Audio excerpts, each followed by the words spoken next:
नमस्कार, स्वागत है आपका स्टेट न्यूज बुलेटिन में और मैं हूं आपके साथ अदिति। चलिए खबरों पर जाने से पहले नजर डालते हैं हेडलाइंस पर। राजस्थान कांग्रेस प्रभारी अजय माकन पहुंचे जयपुर, राजनीतिक नियुक्तियों पर चर्चा संभव।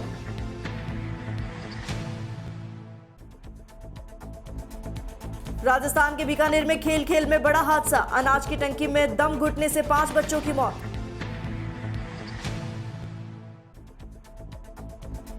जम्मू कश्मीर के शोपियां में मुठभेड़ जारी, लश्कर के 4 आतंकी ढेर।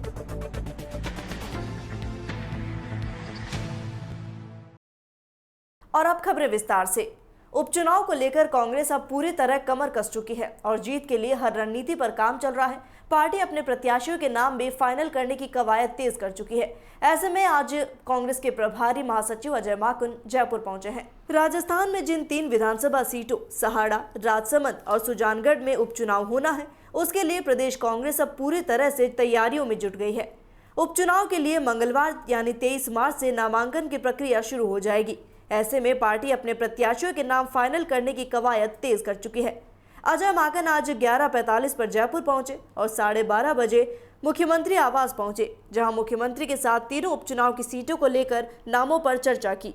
अजय माकन राजनीतिक नियुक्तियों को लेकर भी मुख्यमंत्री से चर्चा कर सकते हैं। इसके बाद अजय माकन शाम 4 बजे कांग्रेस पदाधिकारियों और जिन जिलों में चुनाव है उन जिलों के प्रभारी मंत्रियों और कांग्रेस के प्रभारी नेताओं से चर्चा करेंगे।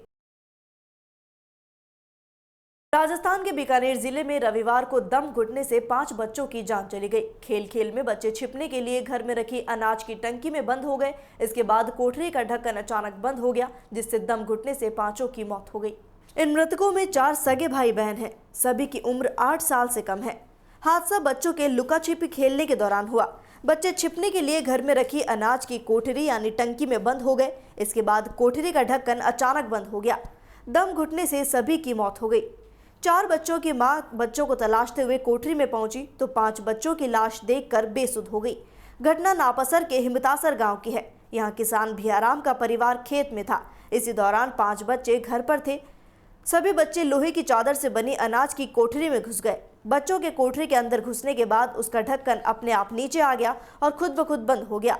टंकी की गहराई 5 फीट और चौड़ाई करीब 3 फीट की है। इतनी भारी है कि बच्चे चाहकर भी इसे नहीं खोल पाए। घटना के दौरान घर में कोई मौजूद नहीं था, वरना बच्चों की जान बचाई जा सकती थी। दक्षिण कश्मीर के शोपियां में हुई मुठभेड़ में सुरक्षा बलों ने 4 आतंकवादियों को मार गिराया। बताया जा रहा है कि शोपियां के मनिहिल बातापुरा क्षेत्र में देर रात शुरू हुई इस मुठभेड़ में सुरक्षा बलों को बड़ी सफलता मिली। इससे पहले दक्षिण कश्मीर के शोपियां जिले में आतंकवादियों की सूचना मिलने के बाद सुरक्षा बलों ने जिले के मनिहिल बातापुर क्षेत्र में घेराबंदी कर तलाशी अभियान चलाया। अभियान के दौरान आतंकवादियों ने सुरक्षा बलों को अपनी ओर आते देख उन पर गोलियां बरसानी शुरू की। इस मुठभेड़ के चलते जिले में मोबाइल और इंटरनेट सेवाएं भी निलंबित कर दी गई। कश्मीर के आईजीपी विजय कुमार के अनुसार जम्मू कश्मीर के शोपियां में चल रहे एनकाउंटर में लश्कर-ए-तौबा के सभी 4 आतंकी मारे गए हैं। इस दौरान सेना का एक जवान भी घायल हो गया। ऑपरेशन अब पूरा हो गया है और हालात नियंत्रण में है। खबर जालौर के भीनमाल से है, जहां बिजली बिल नहीं भरने पर डिस्कॉम ने डीटीओ कार्यालय का कनेक्शन काटा। बदले में डीटीओ कार्यालय ने डिस्कॉम की 2 गाड़ियां जब्त कर ली। भीनमाल में डिस्कॉम मार्च क्लोजिंग के चलते बकाया बिल वाले उपभोक्ताओं को नोटिस देने के बावजूद वसूली नहीं होने पर कनेक्शन काट रही है। इस बीच डीटीओ कार्यालय का काफी लंबे से बिजली का बिल बकाया था। बिजली बिल की बकाया राशि भी 1,77,199 रुपए थी। ऐसे में डिस्कॉम ने लगे हाथ डीटीओ कार्यालय का कनेक्शन काट दिया। बेइज्जती होते देख डीटीओ ने भी लगे हाथ डिस्कॉम की गाड़ी का चालान बनाया और गाड़ी को जब्त कर लिया। भीनमाल का परिवहन विभाग यहां भी नहीं रुका। बेइज्जती का बदला लेते हुए डिस्कॉम की एक और गाड़ी को जब्त किया। हालांकि डिस्कॉम ने इसे द्वेषतापूर्ण कार्रवाई बताया है। डीटीओ की ओर से डिस्कॉम की गाड़ी के बनाए चालान में बताया गया कि जांच के दौरान लाइसेंस और पीयूसी नहीं पाए गए और गाड़ी के नंबर प्लेट के ऊपर पदनाम की प्लेट लगी पाई गई। इन कारणों का हवाला देते हुए डिस्कॉम की गाड़ी का चालान बनाया गया। वहीं डिस्कॉम ने इसे द्वेषतापूर्ण कार्रवाई बताई और जिला कलेक्टर के नाम ज्ञापन भेजा है। भीनमाल डिस्कॉम के आईएन ने इसकी कॉपी उपखंड अधिकारी भीनमाल और डिस्कॉम के अधीक्षण अभियंता जालौर को भेजी। उन्होंने बताया कि डिस्कॉम की कार्रवाई से कर्मियों में रोष व्याप्त है। इस समय डिस्कॉम की गाड़ियों को नहीं छोड़ा गया तो गाड़ियों के अभाव में क्षेत्र में बिजली सप्लाई बाधित हो सकती है।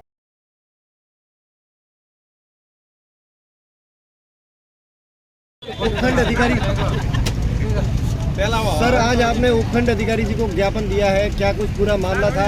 और ये जो कनेक्शन काटने के बाद में परिवहन अधिकारी की ओर से 2 गाड़ियों को सीज किया गया है, चालान बनाया गया है, क्या कुछ मामला है सर? विस्तृत जानकारी दें। इस संबंध में कहना चाहूँगा कि आज दिनांक 20/3/2021 को परिवहन अधिकारी कार्यालय का 1,77,000 रुपये बाकी थे, जिस पर उनको पूर्व में नोटिस भी दिया गया था और मौखिक रूप से भी 1 महीने पहले विदित कराया गया था कि आप ये बकाया राशि जमा कराएं, अन्यथा आपका कनेक्शन विच्छेद हो जाएगा।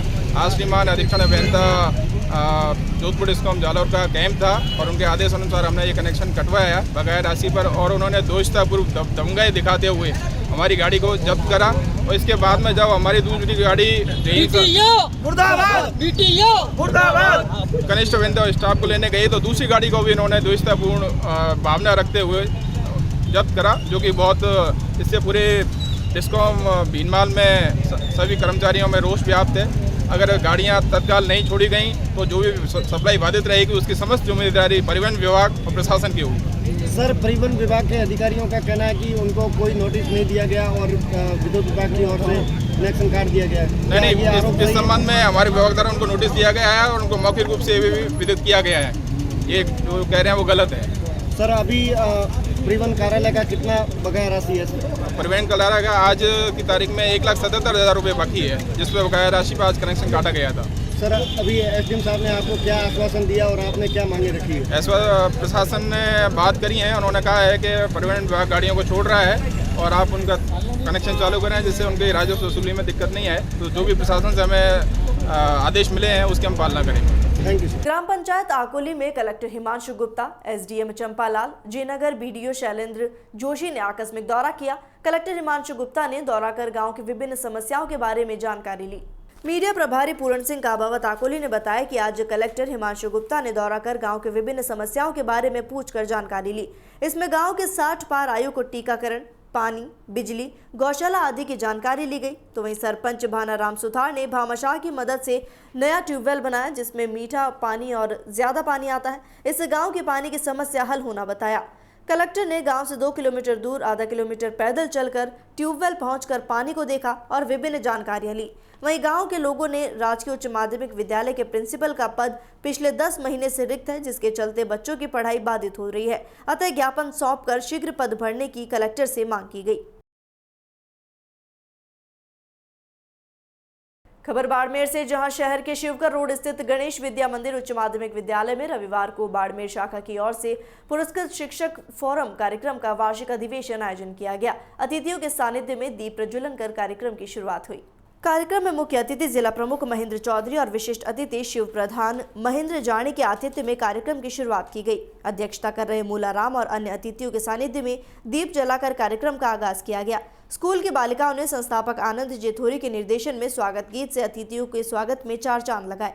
कार्यक्रम के दौरान संघ के जिला अध्यक्ष सालग्राम परिहार ने बताया कि जिले में शैक्षिक और सह शैक्षिक गतिविधियों में नवाचार करने वाले शिक्षकों को उत्कृष्ट शिक्षक पुरस्कार से सम्मानित किया गया। उत्कृष्ट शिक्षक सम्मान के लिए धोरी मन्ना से राजकीय उच्च माध्यमिक विद्यालय भीमतल के प्रधानाचार्य रूप सिंह जाखड़ को शैक्षिक और गतिविधियों में उत्कृष्ट नवाचार के लिए, जिसमें कोरोना काल के दौरान खेल दीवार का निर्माण, स्पोर्ट्स गैलरी और विद्यालय भवन पर भारतीय रेल का निर्माण कर शिक्षा को एक नई दिशा दी गई है। जाखड़ की इस मेहनत पर शिक्षा मंत्री डोटासरा ने भी कुछ समय पहले ट्वीट कर सराहना की थी।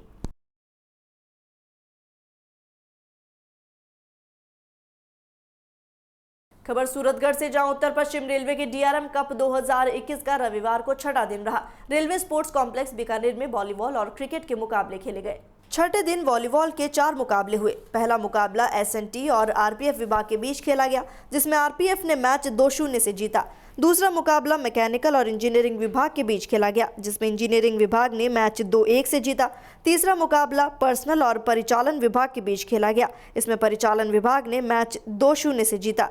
चौथा मुकाबला इलेक्ट्रिक और वर्कशॉप के बीच खेला गया, जिसमें इलेक्ट्रिक ने मैच 2-1 से जीता।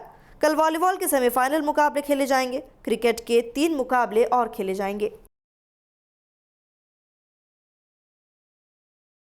खबर सिरोही से, जहां युवाओं की पसंद त्रिवेदी वेलनेस द्वारा सिंधी धर्मशाला में रविवार प्रातःकाल आयोजित हुए एक फिटनेस सम्मेलन में शहरवासी लाभान्वित हुए। लगभग 1 घंटे चले इस कार्यक्रम में अहमदाबाद से आए विजय परसाना ने अपने अनुभव साझा किए। माता बहनों को होने वाली मासिक परेशानियां आदि में असरकारक है। परसाना ने बताया कि उन्होंने पिछले 3 महीने में हजारों लोगों पर थेरेपी प्लेट का प्रयोग कर उन्हें जादुई परिणाम दिए हैं। इस कार्यक्रम का शहर के फिटनेस प्रेमियों और विभिन्न तरह की शारीरिक समस्याओं से जूझ रहे लोगों ने फायदा उठाया। त्रिवेदी वेलनेस के संचालक विजय त्रिवेदी, जो एक समाजसेवी होने के साथ ही अपने सेंटर में योग और व्यायाम कराते हैं, उन्होंने बताया कि शहरवासी स्वास्थ्य के प्रति जागरूक है। कोरोना रूपी इस महामारी के दौर में सभी फिट और एक्टिव रहते हुए एक सुरक्षा तैयार कर बीमारियों से कोसों दूर रह सकते हैं। इसी हेतु उनके आग्रह पर परसाना ने अपना अमूल्य समय निकालकर अपने अनुभव और ज्ञान का लाभ सभी को दिया। खबर राजधानी जयपुर के पावटा से, जहां राष्ट्रीय राजमार्ग स्थित प्रागपुरा कस्बे में थाना प्रागपुर से महज 500 मीटर दूरी पर 1 महीने पहले हुई चोरी की वारदात को लेकर ग्रामीणों में अब भी रोष व्याप्त है। ग्रामीणों ने मामले में जल्द खुलासा करने की मांग उठाई है। नारायणपुर मोड़ स्थित विश्वकर्मा इलेक्ट्रिक और साउंड सर्विस और एक सबमर्सिबल रिपेयर की दुकान से 8.5 क्विंटल तांबे के तार, 2 मोसपैड मशीन, 2 मिक्सर मशीन सहित 65,000 की नकदी तो वहीं एक मोटर चोरी कर ले गए थे। चोरों की इस घटना को लगभग 1 महीना हो गया, लेकिन आरोपी अभी तक पुलिस की गिरफ्त से बाहर है। पीड़ित दुकानदार राधेश्याम जांगीड़ पुत्र जय नारायण जांगीड़ और रतन पुत्र ताराचंद सहित ग्रामीणों ने जल्द ही दोनों दुकानों में हुई चोरी की घटना का पर्दाफाश करने की मांग की है। प्रागपुरा थाना अधिकारी शिवशंकर चतुर्वेदी और पूर्व विधायक डॉक्टर फूलचंद भिंडा ने वार्ता कर चोरों को पकड़कर जल्द वारदात का खुलासा करने का आश्वासन दिया है। थाना प्रभारी चतुर्वेदी ने बताया कि आसपास के सीसीटीवी फुटेज चेक करने पर कुछ संदिग्ध लोगों द्वारा घटना को अंजाम देने की तस्वीरें भी साफ हो रही है। इनकी रैकी कर तलाश शुरू की जा चुकी है और जल्द ही आरोपी पुलिस की गिरफ्त में होंगे। और इसी के साथ फिलहाल स्टेट न्यूज बुलेटिन में इतना ही। देश और दुनिया की तमाम खबरों के लिए बने रहिए डीपीके न्यूज के साथ। नमस्कार।